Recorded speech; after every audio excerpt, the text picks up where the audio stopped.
கிரிக்கெட்லயே அதிக fan base வச்சிருக்கிற ஒரு 3 கிரிக்கெட்டர் இருக்காங்க. ஃபேன்ஸ் எல்லாருமே இந்த 3 பேருக்காக தான் மேட்சே பாக்குறாங்க. ஃபேன்ஸ் உயிரை கொடுக்கிற கிரிக்கெட்டர்ல மூணாவது நம்ம விராட் கோலிக்கு செம்ம ஃபேன் பேஸ் இருக்கு. விராட் கோலி ஒருத்தருக்காக தான் இந்த ஆர்சிபி டீமுக்கு எல்லாருமே சப்போர்ட் பண்றாங்க. விராட் கோலி பிடிச்சவங்க ரெட் ஹார்ட்ட கமெண்ட்ல போடுங்க.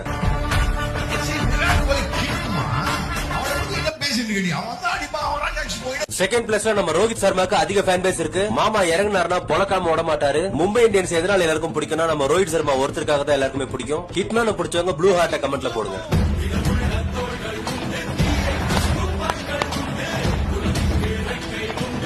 நம்பர் 1ல நம்ம தல தோனிக்கு தான் அதிக ஃபேன்ஸ் இருக்காங்க. ஒட்டுமொத்த இந்தியாவே அவரோட ஃபேன்ஸ் தாங்க. சிஎஸ்கே அப்படின்ற ஒரு பிராண்ட்னா அது எம்எஸ் டோனி தான். எம்எஸ் டோனி பிடிச்சவங்க எல்லோ ஹார்ட்ட கமெண்ட்ல போடுங்க. எம்எஸ் டோனிக்கு அதிக ஃபேன்ஸ் இருக்கிறத நீங்க நம்பலனா கமெண்ட்ஸ்ல எல்லோ ஹார்ட்ட நீங்க பாருங்க எவ்வளவு இருக்குன்னு. அப்படி கம்மியா இருந்துச்சுன்னா இன்னைக்கே சேனல் நான் டெலிட் பண்ணிட்டு போயிடுறேன்.